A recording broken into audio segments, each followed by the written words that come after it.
Pertanyaan saya, kalau Israel yang melakukan serangan dan dia di backup oleh Amerika Serikat, siapa yang berani? Mungkin Trump melihat Israel itu pensabotase. Ya. Spoiler. Beliau ketemu sana ketemu sini, bagus, saya bilang, wah ini udah. Tapi kenapa nggak dikapitalisir? Pertanyaan kita, bagaimana mengkapitalisasi ini?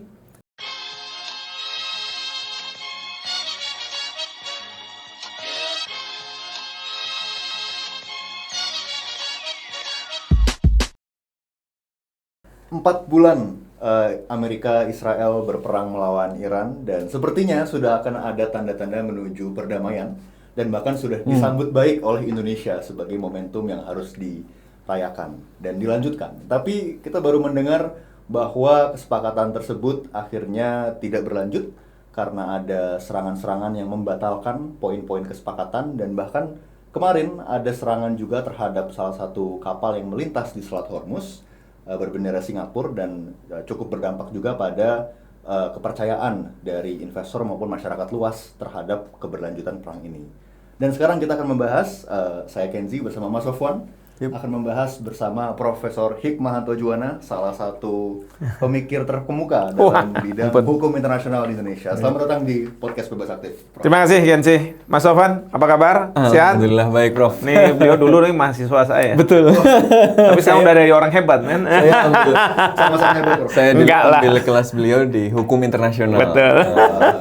Dan sekarang kita akan mengupas tuntas juga konflik Iran dari lensa hukum internasional, Prof. Karena kita melihat bahwa perjanjian perdamaian antara pihak-pihak yang bertikai ini kan juga sebenarnya menyangkut prinsip-prinsip dari hukum internasional yang mungkin beberapa kali sudah diterabas, dilanggar. Dan Indonesia juga memperhatikan dengan sangat cermat bagaimana prinsip-prinsip yang biasanya kita dukung seperti UNCLOS, kebebasan bernavigasi, kemudian menjadi salah satu senjata justru dalam perang ini, di mana Iran maupun Amerika menggunakan kebebasan pelayaran tersebut di Selat Hormuz untuk menekan pihak lawannya. Ya. Nah, Sebagai dosen saya di hukum internasional, perasaan Prof. Hikmahanto itu gimana sekarang soal hukum internasional? Karena banyak teman saya yang ngajar hukum internasional, belajar hukum internasional merasa bahwa hukum internasional itu sekarang diajarkan tapi kayak nggak ada gunanya gitu, karena dilanggar terus gitu, apalagi dengan situasi sekarang Amerika Serikat, Iran, Israel seperti ini. apa yang lebih ekstrim lagi, Prof, pertanyaannya? Ada nggak sih, Prof, hukum internasional sekarang? Jadi banyak yang bilang sama saya, udahlah mata kuliah pengantar hukum internasional ganti aja katanya.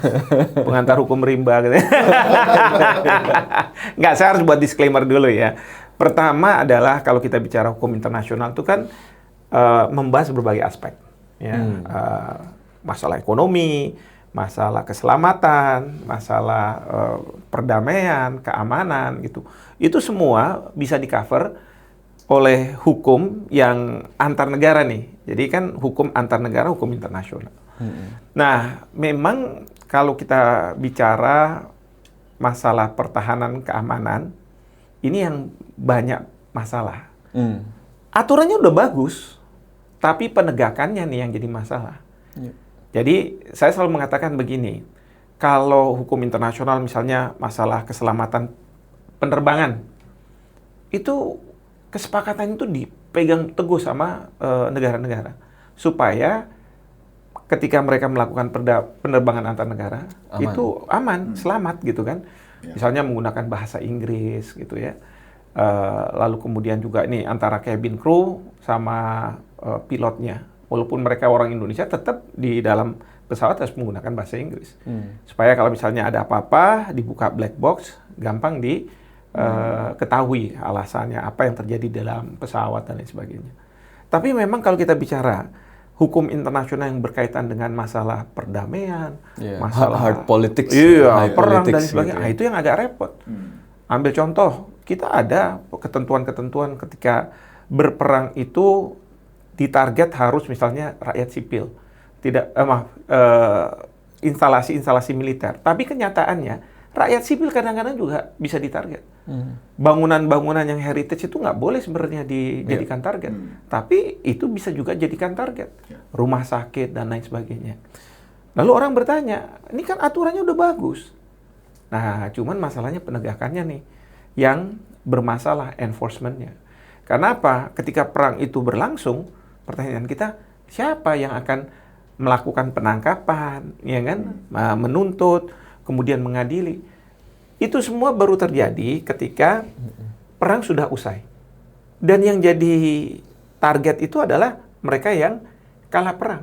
Yeah. Ya, misalnya Perang Dunia Kedua, kan Jepang sama Jerman kalah. Maka ada peradilan untuk para pengambil kebijakan jenderal dari Jepang dan dari Jerman. Tapi kan nggak ada yang dari Amerika, dari Rusia, Uni Soviet gitu ya. Itu nggak ada. Nah, kecuali satu negara sih yang kalah tapi dia bisa bebas, impunity gitu kan, yaitu Amerika Serikat. Kalah di Vietnam. Perang Vietnam kan kalah. Tapi pertanyaan kita, ada nggak peradilan untuk mereka?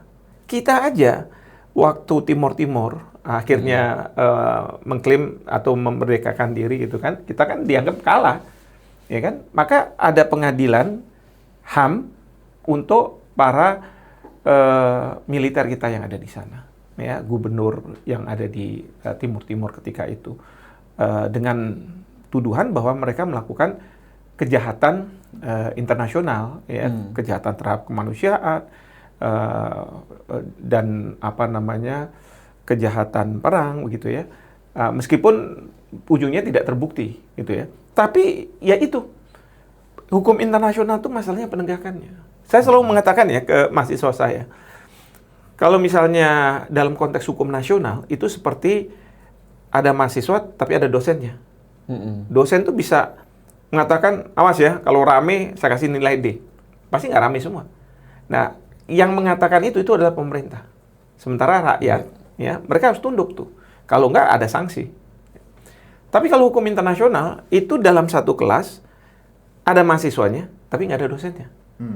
Kan itu chaotic gitu kan? Kecuali kalau mereka sepakat untuk mengatakan, ayo kita jam sekian sampai jam sekian kita belajar ya, jam sekian sampai sekian, oke kita bisa bebas gitu kan. Baru terjadi. Satu.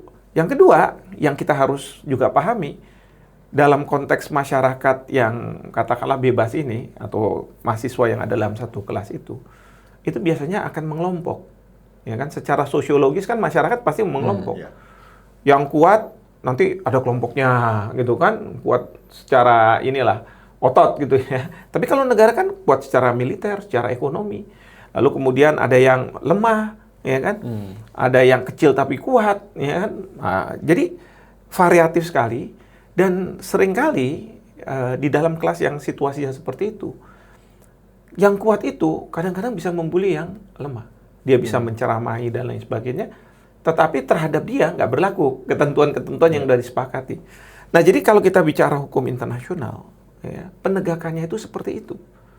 Ya, sehingga banyak yang mengatakan bahwa mana sih hukum internasional? Ya. Misalnya saya ambil contoh, kalaulah yang melakukan serangan misalnya kita ke Singapura, wah beres itu, Indonesia pasti disalahkan, kita kena sanksi dan lain sebagainya.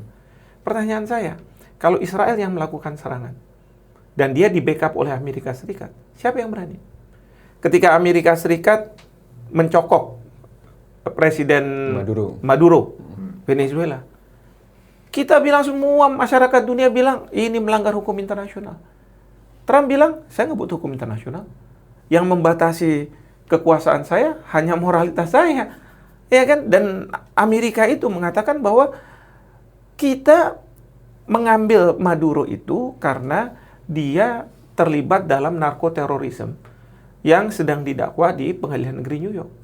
Dan kita mau melakukan itu. Ya, kalau misalnya negara besar, apalagi dia punya hak veto, ya, bisa suka-sukanya dia. Karena kalau misalnya di Dewan Keamanan ada yang membuat resolusi yang mengecam gitu ya, mengutuk, langsung diveto. Saya masih ingat ya, kemarin itu waktu Iran diserang oleh Amerika Serikat, Israel terus kemudian Amerika Serikat, nggak ada resolusi yang mengecam Iran. Tapi ketika Iran melakukan serangan kalau nggak salah ke salah satu negara Teluk, ya, itu ada resolusi yang mengecam gitu ya. Bahrain yang bawa. Bahrain ya kalau nggak salah ya. Terus kan Iran bertanya, ini gimana nih? Ya standar ganda nih kalau udah kayak begini.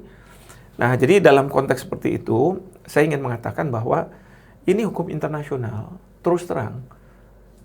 tidak diperlakukan sebagai aturan yang menjaga ketertiban. Kalaupun hukum internasional itu digunakan oleh negara-negara, itu untuk melegitimasi tindakan mereka bahwa tindakan mereka ini sudah sesuai dengan ketentuan yang ada dalam hukum internasional. Saya ambil contoh misalnya, kenapa Israel menyerang Iran duluan? Dia mengatakan, ini kan saya punya hak untuk membela diri.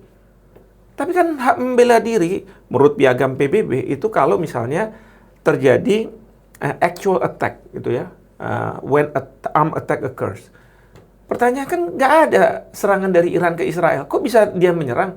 Oh, dia bilang gini, walaupun itu masih belum ada serangan ke kami. Hypothetical. Nggak hanya hypothetical, dia bilang ini imminent threat. Kenapa? Senjata nuklir yang dibuat oleh Iran, dugaan senjata nuklir yang dibuat oleh Iran, pengayaan uranium, itu pertanyaan untuk siapa? Di Timur Tengah itu. Apa untuk Arab Saudi? Apa untuk Bahrain atau Qatar? Satu-satunya ya kami. Ini masalah eksistensial kalau untuk Israel. Jadi mereka mengatakan, udah, daripada saya diserang duluan, saya menyerang duluan. Itu yang disebut sebagai anticipatory self-defense. Ya, atau preemptive strike. Ya. Seperti yang dipakai oleh Amerika Serikat waktu Irak kan. Betul. Jadi mereka mencari ini kan senjata nuklir yang nggak ketemu kan akhirnya kan. Jadi di sini kalau kita bicara hukum internasional digunakan sebagai alat legitimasi, tapi kita juga nggak tahu siapa yang menentukan bahwa ini benar atau salah. Kalau di pengadilan, saya selalu bilang nih sama mahasiswa saya yang hukum nih ya, prinsipnya adalah kalau kamu jadi advokat, prinsipnya maju tak gentar membela yang apa nih? Yang bayar apa yang benar? Ya, yang memberi surat kuasa. Tapi kan ada memberi surat kuasa pasti ada yang bayar ya. Syaratannya. Begini, karena kita di Fakultas Hukum tuh diajarkan tentang teknik-teknik membuat surat kuasa, bukan teknik-teknik membuat surat tagihan. Nah, bahwa ada bayar membayar, ya udahlah nggak usah keras-keras kan gitu kan. Tapi bayar itu bisa dua interpretasinya, bisa dengan uang, tapi bisa dengan pahala, yang gratisan kan. Ya, jadi ini senangnya kita belajar hukum, tapi cerita kayak begini, ini dipakai ketika ada perundingan, ketika ada misalnya Amerika Serikat dan Iran membuat MOU 14 poin ya untuk gencatan senjata ke depannya 40 hari. Orang bilang, sudah ada MOU, sudah ada kepastian nih. Kalau kita lihat harga minyak dunia, itu langsung turun tuh. Tadinya 90 hampir $100, sekarang udah $74. Tapi sekarang ada saling klaim. Oh, kami Iran boleh menguasai Selat Hormuz, gitu kan? Berdasarkan MOU itu menurut Iran. Tapi menurut Amerika nggak ada seperti itu. Ya. Nah, ini jadi perdebatan lagi, ya kan? Nah, nanti ada main saling gertak-gertakan. Ya, coercive diplomacy-nya kan ada muncul. Trump bilang, awas ya, nanti kami serang lagi. Nah, tapi Iran juga akan mengatakan, kami udah siap, katanya kan. Jadi, ini pasti ada kayak begitu. Jadi, dunia tadinya berharap bahwa dengan adanya MOU ini, ada kepastian bahwa the next step itu adalah perjanjian damai. Tapi, dengan situasi seperti ini agak merepotkan. Yang saya dengar di Amerika Serikat sekarang Trump marah nih sama Netanyahu. Bukan, sama Kongresnya dulu nih. Oh, oke. Kongresnya karena dia nggak diberi hak untuk misalnya sewaktu-waktu bisa melakukan serangan ke Iran. Kemarin baru dibuat yang war powers. Nah, seperti itu. Karena ada 4 anggota Republik kalau saya nggak salah yang membelot gitu kan. Waduh. Jadi dia tuh marah sekali. Ya kan? Dia nggak punya keleluasaan untuk kapan aja melakukan serangan. Kalau dari sisi Iran kan dia nggak perlu menyerang, dia kan defensif. Kalau ada serangan ya saya akan balas gitu. Nah itu satu. Terus yang kedua, Trump marah sama Netanyahu tadi, karena di dalam MOU itu Iran mensyaratkan bahwa tidak boleh ada serangan di all fronts. Nah all fronts ini oleh Iran ditafsirkan sebagai di Iran sendiri, di Lebanon, Israel, Hezbollah gitu ya, bahkan di Palestina. Itu tafsirannya Iran.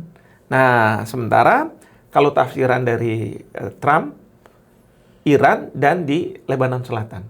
Maka dia marah sama Netanyahu karena dia masih menyerang Israel.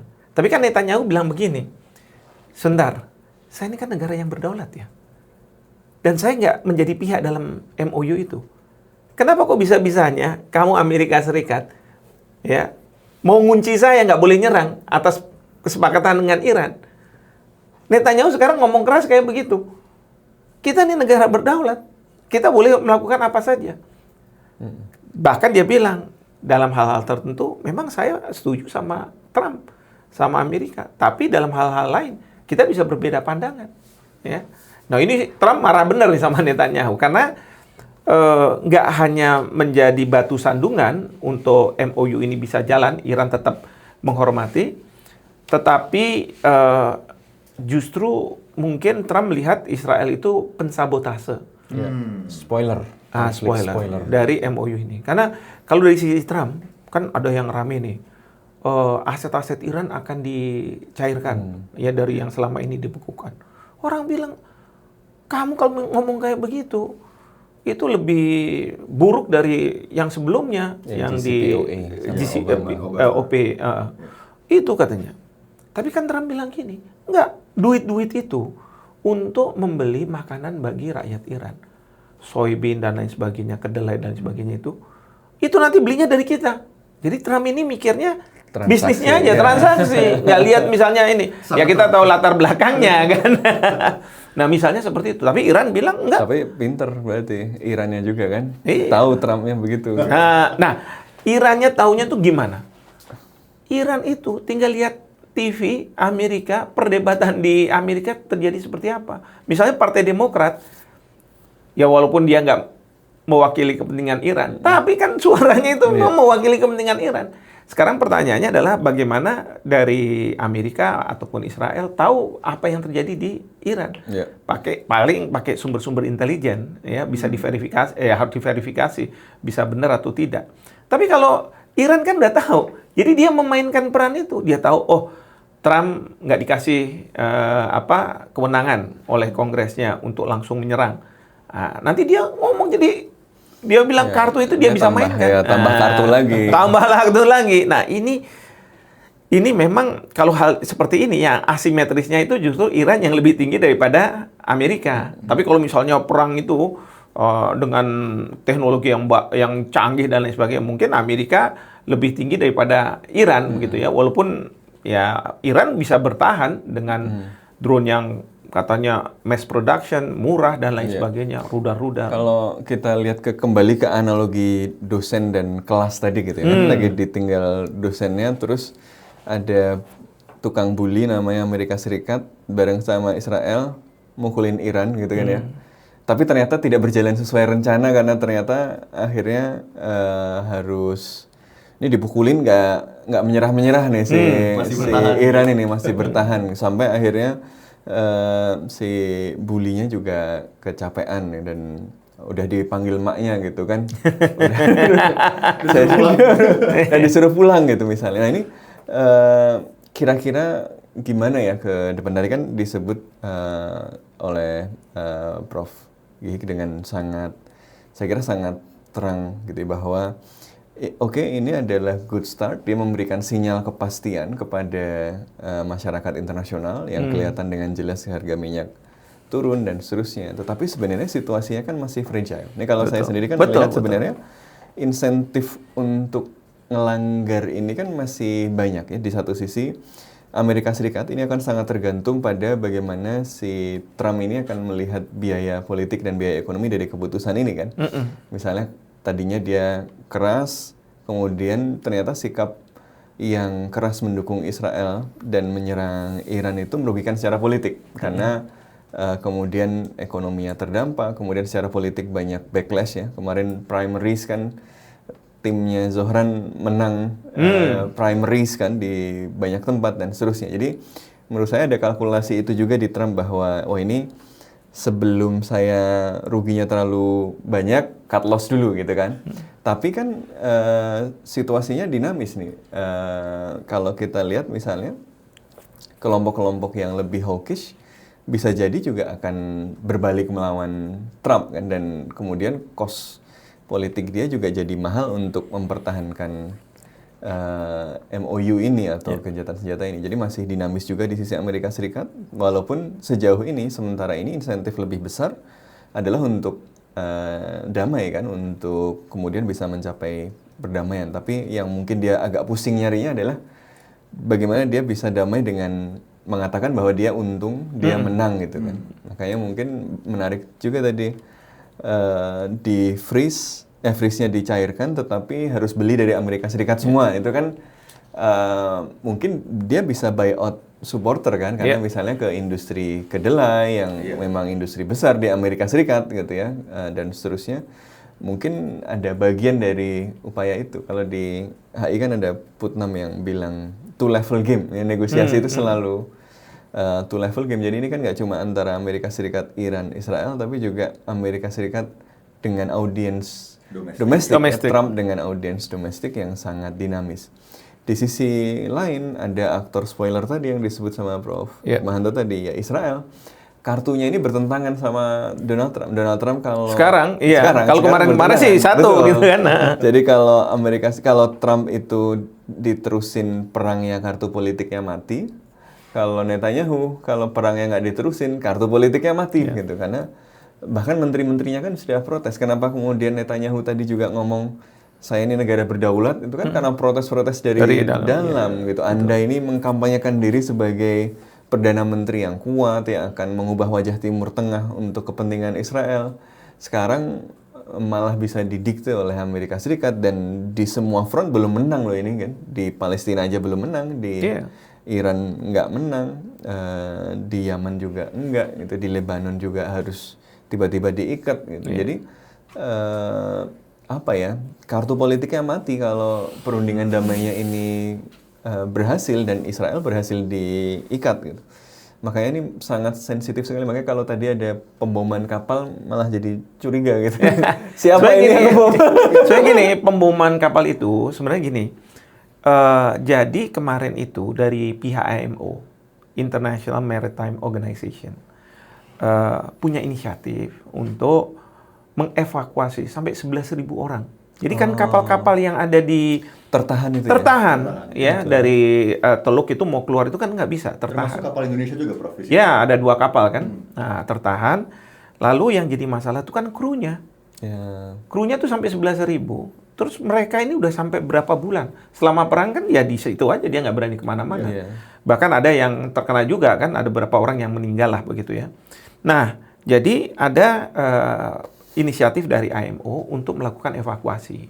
Nah, evakuasi ini kan harus bicara sebenarnya baik sama Amerika Serikat yang mungkin masih punya naval blockade di sana, dan kemudian dari pihak Iran. Nah, rupanya untuk kapal yang tadi diserang itu belum dapat konsen dari pihak Iran. Nah, oleh karena itu mereka melakukan serangan. Memang pihak IMO terus protes. Karena pihak IMO ini seperti kayak Palang Merah Internasional kalau sedang dalam perang ya. Jadi harus ada pihak yang netral untuk mengevakuasi mereka yang luka, mereka yang ini lain sebagainya. Nah, maunya IMO adalah seperti itu. Tapi justru ada kapal yang diserang. Nah, alasannya dari pihak Iran ya ini kan kami yang kontrol. Ini kamu harusnya minta negosiasi juga. Negosiasi. Gitu ya. Walaupun nanti kalau misalnya sudah damai, sebenarnya Iran nggak boleh membuat aturan-aturan yang memaksa negara lain harus misalnya bayar tol dan lain sebagainya. Tapi Iran pinter. Oke, nggak bayar tol, tapi biaya kebersihan. Ya, kebersihan. Terus dipandu untuk supaya tidak diserang. Kamu harus bayar. Itu kan sama di Selat Malaka juga kayak begitu. Itu belajar dari ormas-ormas Indonesia itu. Tapi di Selat Malaka itu kan karena bagian-bagian tertentu tuh ada kedangkalan dan sebagainya. Itu banyak pemandu-pemandu kapal-kapal Singapura. Ada Indonesia, tapi sedikit kita. Yang banyak Singapura, dia dapat duit banyak dari situ. Memandu kapal supaya keluar dari Selat Malaka. Maka jadi waktu jasa begitu bisa. Bisa. Berarti jasa pemandu. Berarti Iran bisa juga pakai alasan itu nanti kan. Betul. Pemandu. Iya, karena kan dia butuh duit. Ya kan, makanya dia minta sama Amerika dan disetujui sama Trump bahwa harus ada dana rekonstruksi dalam MOU itu sampai dengan 300 miliar US dollar. Ya. Itu awalnya Iran mintanya 400 sebagai kompensasi serangan Amerika ke Iran. Jadi kalau kita itu namanya dana pampasan perang. Ya, tapi kalau dilihat dari sini berarti Amerika Serikat totally kalah dong ini ya. Kalau Nah, lihat poin-poin 14 ini kan. Betul, tapi kan gini, Amerika kemarin Trump bilang, memang kita akan komit, nggak 400 miliar, tapi 300 miliar, tapi uangnya bukan dari kami. Uangnya misalnya dari negara teluk, sumbangan macam-macam, membangun Iran kembali, tapi ujungnya kontraktornya siapa? Pasti kontraktornya Amerika Serikat. Ya kan, ini kan kita dealing sama kontraktor presidennya, Steve Witkoff, kontraktor juga kan. Jadi dia ngelihat sama dari sisi menantunya juga ya, Jared Kushner. Nah, saya setuju tadi Mas Sofwan bilang bahwa Trump ini pokoknya sekarang bilang kami udah menang. Buktinya angkatan perang udah habis. Ya kan, Iran sudah tidak punya lagi angkatan lautnya. Terus kemudian rezimnya udah kita ganti. Ya walaupun ganti tapi lebih militan lagi kan. Tapi kan udah diganti. Terus kemudian sekarang mereka harus membeli dari kami kalau misalnya nanti aset-asetnya itu bisa dicairkan. Kalau ada komitmen sampai 300 miliar US dollar itu dalam rangka nanti ujungnya adalah ya nanti kita akan yang dapat ini. Yang untung kita juga kan kalau dalam konsep maganya Amerika Trump, Make America Great Again itu bagaimana membuka lapangan pekerjaan. Dengan seperti ini membuka lapangan pekerjaan kan. Demand untuk kedelai tambah, membuka lapangan pekerjaan. Kontraktor nanti melakukan ini dan itu. Siapa Trump itu bilang sekarang ini kita punya trading partner ini dan satu yang hebat, Iran katanya. Tapi bisa jadi win-win nanti malah. Nah itu yang Trump lihat. Tapi kan rakyat Amerika nggak melihatnya dari perspektif seperti itu. Dia bilang bahwa kita ini lebih jelek. Kalau misalnya soal opening Selat Hormuz, ya dari dulu sebelum perang juga Selat Hormuz juga ada dibuka. Kalau misalnya soal senjata nuklir, orang di Iran itu memang sejak 2002 katanya gitu ya, ada fatwa dari Ali Khamenei yang mengatakan itu haram katanya mengembangkan senjata nuklir. Tapi ada memang uranium yang sudah diperkaya 400 kilo itu. Nah ini mau diapakan kan gitu. Nah jadi rakyat Amerika nanya, jadi kita habis sampai 200 berapa miliar US dollar, itu buat apa gitu kan? Kalau misalnya back to square one gitu. Nah itu yang terus dimasalahkan. Jadi Mas Sofwan juga bilang kan tadi, di dalam negeri, kalau misalnya sebelum perang, terus kemudian pada saat perang, itu Partai Demokrat melawan terus, ya kan? Nama juga oposisi. Pokoknya dia salah, suatu ketika nanti bisa di-impeach, atau nanti di pemilu dikalahkan Partai Demokrat yang naik jadi presiden.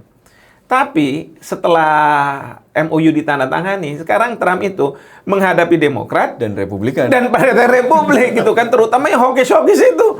Mereka bilang apa-apaan ini, terutama juga yang membela Israel. Ini udah nggak inline. Duta besarnya Amerika Serikat ke Israel aja, Mike Huckabee itu kan malah melawan Trump kan. Aneh banget. Dubesnya sendiri. Iya. Nah, jadi dukungan di Amerika terhadap Trump itu semakin merosot, approval ratingnya juga nggak bagus. Nah, Trump ini harus menghadapi midterm election bulan November nanti. Bagaimana memastikan bahwa Partai Republik yang menang? Karena dia tahu kalau misalnya Partai Demokrat yang menang, dia akan menghadapi impeachment. Jadi dia harus bagaimana caranya Partai Republik menang.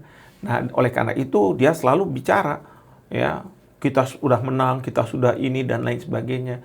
Which is rakyat Amerika juga nggak bodoh-bodoh amat. Dia bilang tunggu dulu gitu ya. Iya.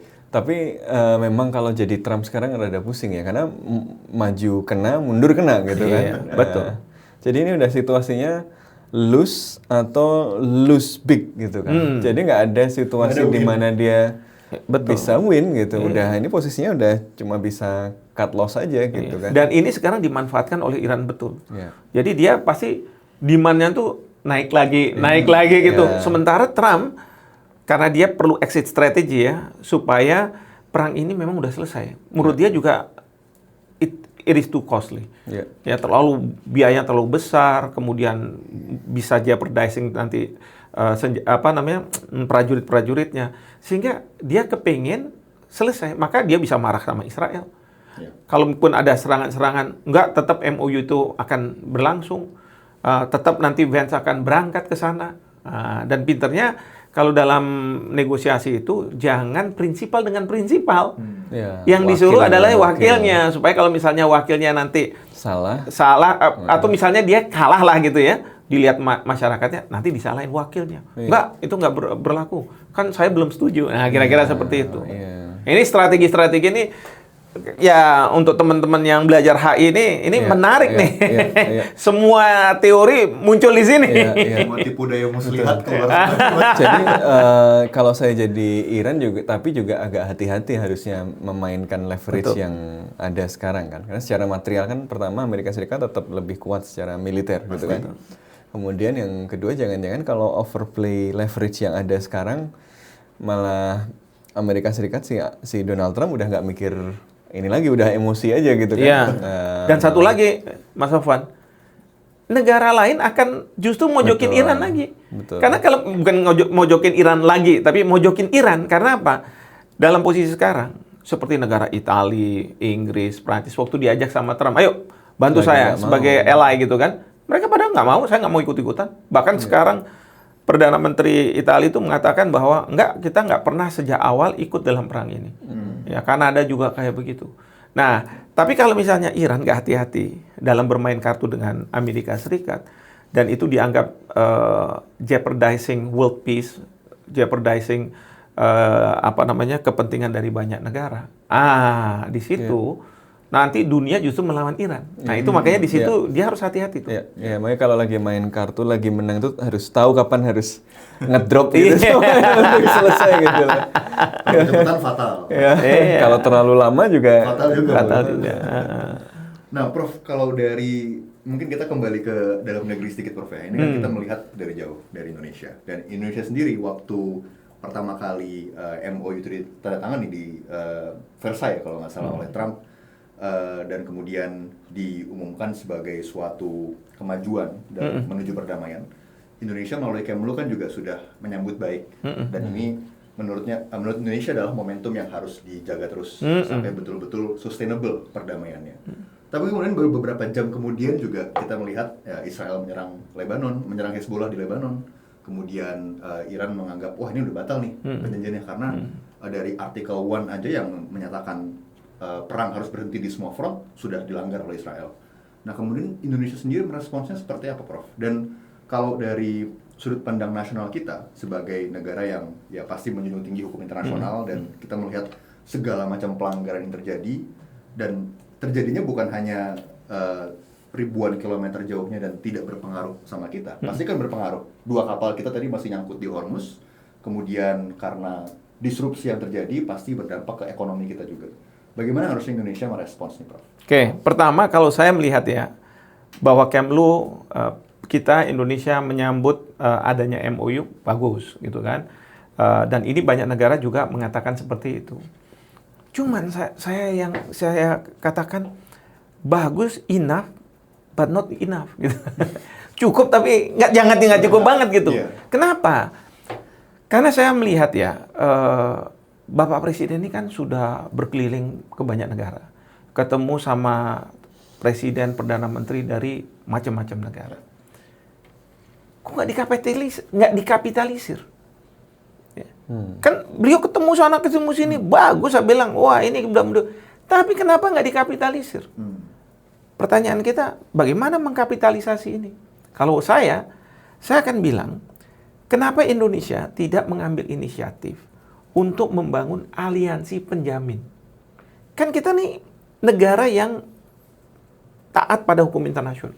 Dan kita mau menjaga perdamaian. Kita tahu bahwa Iran dalam berhadapan dengan Amerika Serikat, dia punya defisit kepercayaan sama Amerika. Bahwa apa yang membuat Amerika setelah kita tanda tangan MOU bahwa benar-benar tidak menyerang kita. Israel tidak menyerang Lebanon Selatan Hezbollah. Buktinya itu kan diserang. Nah, jadi menurut saya harusnya ada penjamin ya bahwa udah Iran tunduk pada MOU yang Anda sepakati dan kita menjamin bahwa Amerika tidak melakukan serangan ke Iran. Israel tidak melakukan serangan ke Palestina, ke Hezbollah, di Lebanon Selatan itu. Nah, tapi bukan kita yang menjamin kalau kita sendiri siapalah Indonesia, tapi kita kan bisa menjadi inisiator, membuat inisiatif ke berbagai kepala pemerintahan, kepala negara yang kemarin Bapak Presiden udah temui nih, Cina, Inggris, Jepang, Prancis, pokoknya itu semua sampaikan proposal. Ini loh, kita punya inisiatif kayak begini. Mau nggak kita menjadi penjamin? Ini untuk kepentingan kita semua nih, ya kan?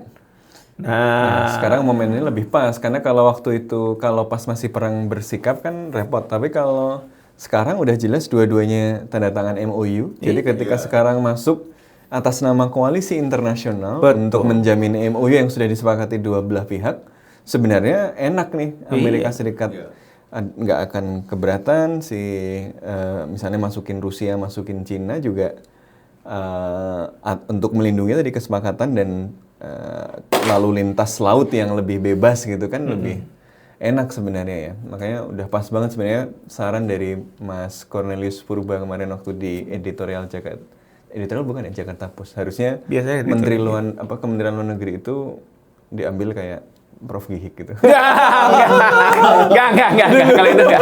Tapi gini. Kementerian Luar Negeri itu yang saya tahu itu banyak orang pintar di situ. Ya kan? Banyak orang pintar di situ. Betul. Tapi di era sekarang, waduh nggak ada suaranya gitu kan. Kemana mereka ini? Ya kan? Orang pada bingung semua. Kalau misalnya ada isu-isu internasional kayak begini, geopolitik seperti sekarang ini, lihat dulu lihat dulu ke istana boleh. Ini gini ya, memang kita punya presiden yang punya passion sangat luar biasa terhadap isu-isu luar negeri. Makanya beliau sering keluar negeri dan sebagainya. Oke lah, ya setiap presiden pastilah punya passion tertentu terhadap isu tertentu dan lain sebagainya. Saya bilang oke. Tapi menurut saya jangan pernah melupakan yang namanya institutional memory. Jangan pernah lupa institusional yang membidangi masalah ini. Jadi kalau misalnya Bapak Presiden, wah saya begini, tapi Kemlunya nggak tahu. Itu, waduh, itu kalau ditanya sama diplomat-diplomat lain, gimana nih kebijakan pemerintahmu? Masa kita bilang, wah itu urusan presiden, saya juga nggak tahu. Ya kan?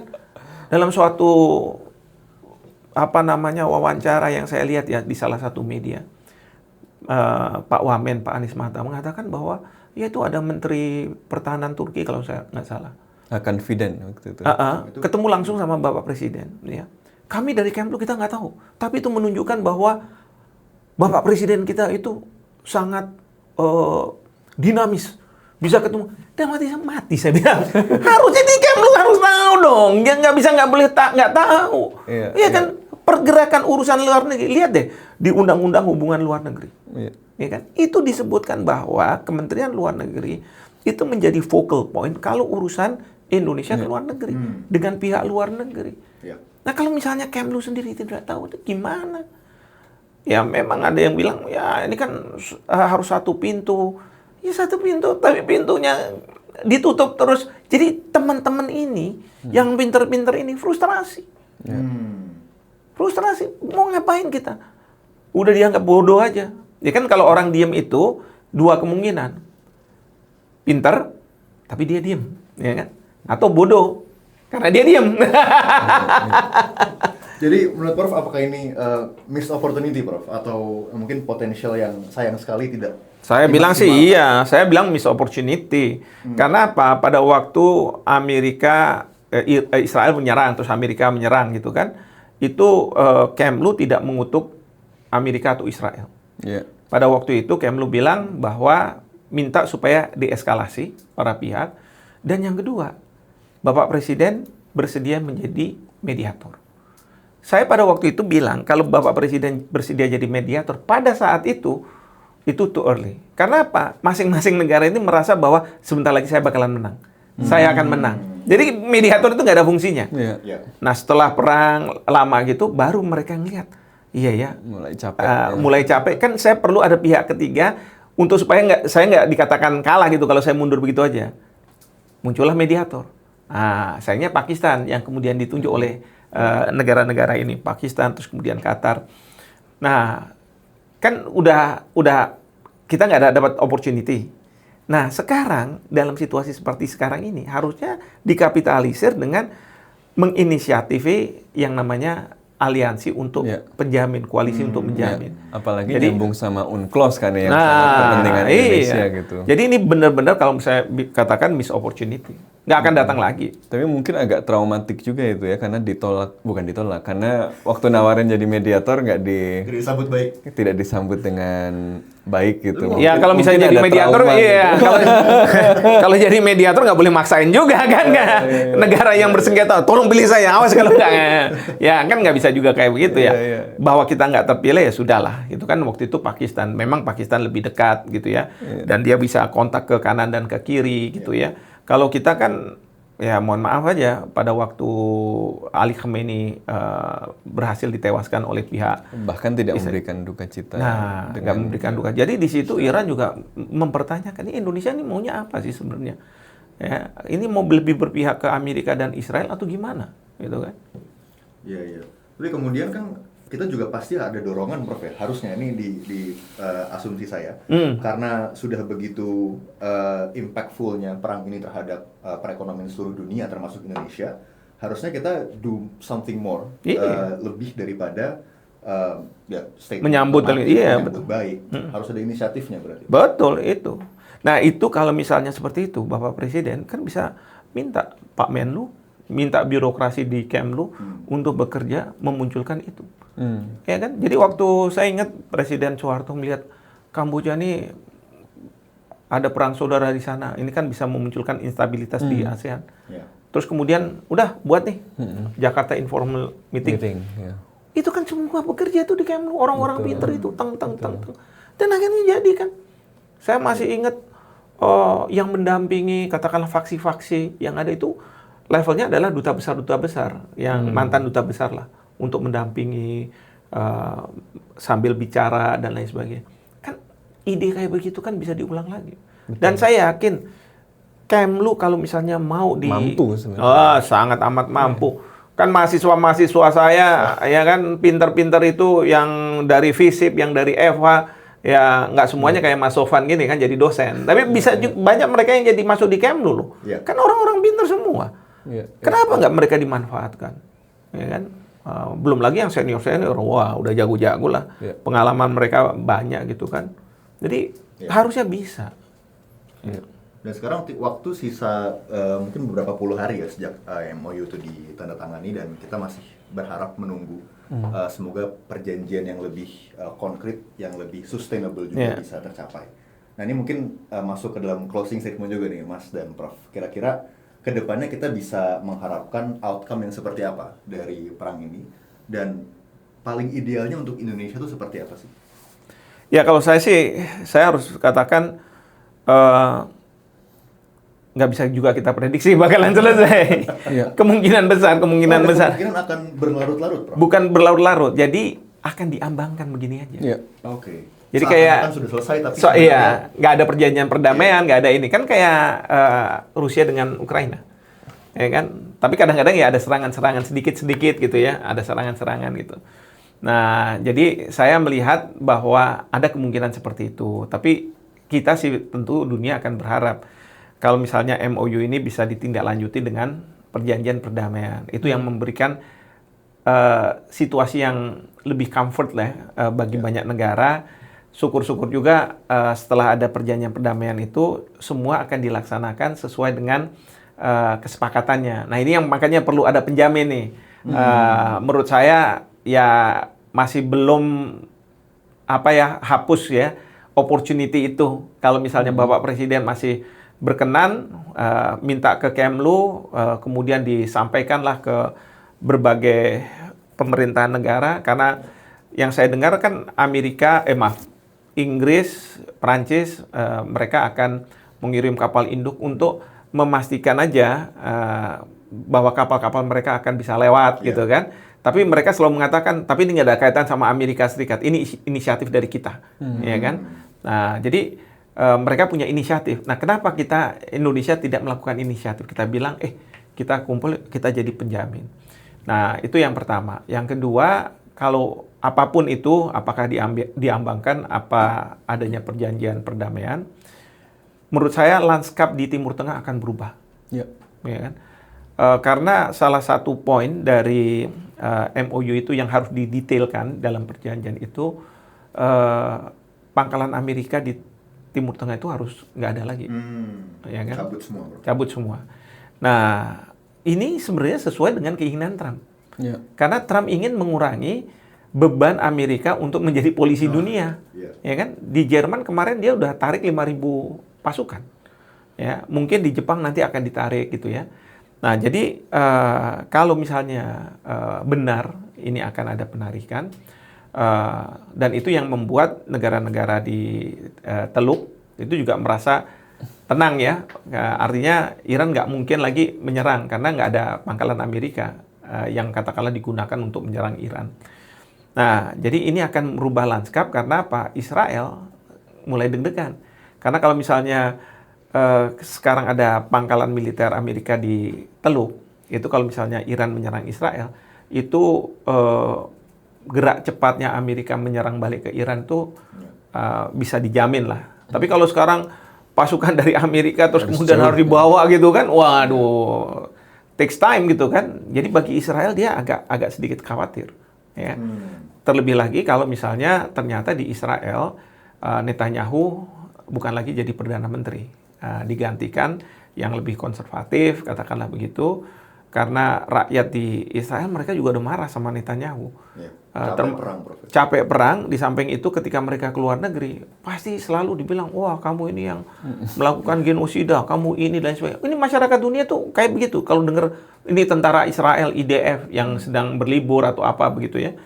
Nah jadi mereka juga ingin memperbaiki citra dari Israel. Jadi karena itu semua dalam pandangan saya, lanskap itu akan berubah. Nah tapi berubahnya seperti apa, itu yang saya juga belum tahu ya, arahnya gimana gitu ya. Yang jelas nggak akan kembali lagi ke status quo sebelum perang. Ya, betul. Yang jelas dunia sudah berubah, Timur Tengah juga berubah, bahwa apakah perundingan damainya akan tadi berlanjut jadi mengambang kayak Korea Utara, Korea Selatan itu kan statusnya sampai sekarang nggak ada perdamaian, tapi ya masing-masing jalan aja gitu kan, nggak ada yang tidak ada kompromi untuk kemudian menyepakati poin-poin tertentu, tapi udahlah dilewatin aja gitu. Sesekali ada ribut rame-rame gitu, tapi ya sangat mungkin juga nanti akan kejadian seperti itu gitu kan. Yang kemudian bedanya adalah Korea Utara nggak menguasai choke point kayak Hormuz. Iya, Hormuz. Nah, ini ya. Sekarang Iran punya kartu truf nih selalu. Nih Hormuz ini bisa menjadi sesuatu ini yang mungkin harus dipikirkan memang kemudian nanti Hormuznya akan seperti apa. Jadi konklusi dari perundingan ini akan mungkin tidak akan semengembang itu karena yang terdampak nggak cuma dua negara ini gitu. Jadi ada insentif bagi yang lain juga untuk memastikan bahwa ini selesai. Kalau nggak bisa ini selesai, ya diulang lagi perangnya dengan leverage baru. Kalau Israel kan maunya begitu. Ini leverage-nya sekarang lagi merugikan nih. Leverage-nya lagi di Iran. Jangan sampai deal. Bad deal itu worse than no deal kan. Dan dia maunya perang lagi, restart lagi. Kalau restart lagi siapa tahu lebih menang, walaupun ini delusi juga gitu ya. Tapi mereka gini, perang lagi. Intinya kalau Israel, sistem yang ada sekarang di Iran, sistem mullah itu berganti jadi sistem kerajaan. Karena menurut Israel, kalau misalnya Iran sendiri kan nggak mungkin dilenyapkan. Yang bisa membuat Iran itu berbaikan hubungan dengan Israel, itu kalau rezimnya yang berubah.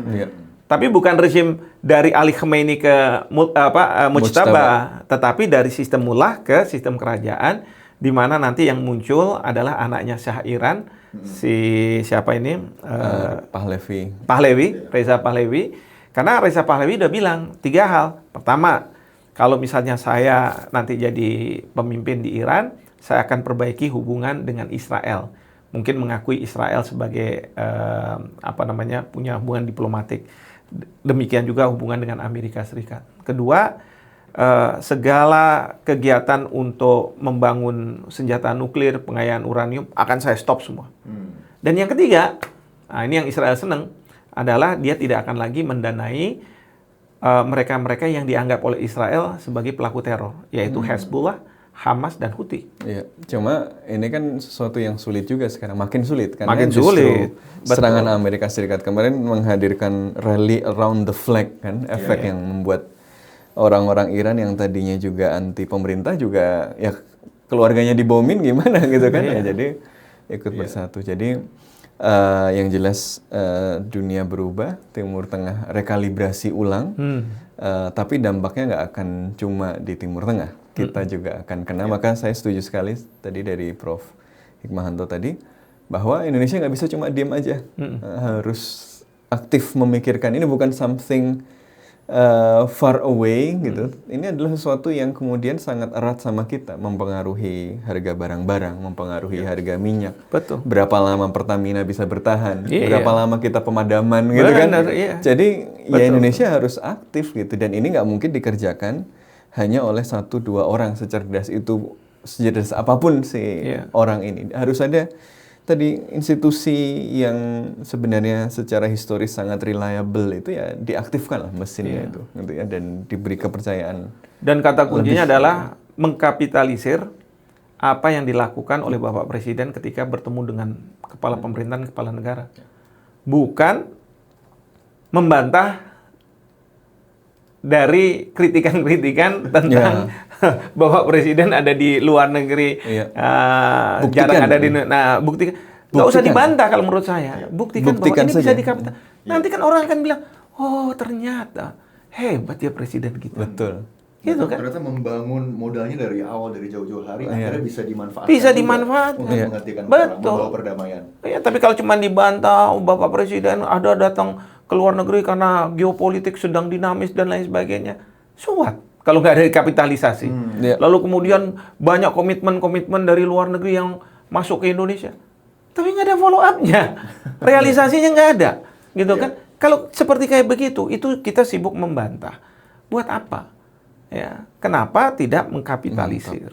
Seperti itu. Dan kita harap bisa luar biasa. sampai ini masukannya Prof dan Mas ke luar para biasa ini Prof. pemangku kepentingan kita yang semoga menonton podcast Bebas Aktif kali ini bersama dengan teman-teman semua. Dan terima kasih sekali lagi sudah menyimak perbincangan bersama Prof. Hikmahanto, Mas Sofwan, dan kita di sini bersama Kontekstual. Jangan lupa ikuti media sosial Kontekstual untuk episode-episode berikutnya dari podcast Bebas Aktif yang pastinya akan mencerahkan kita semua.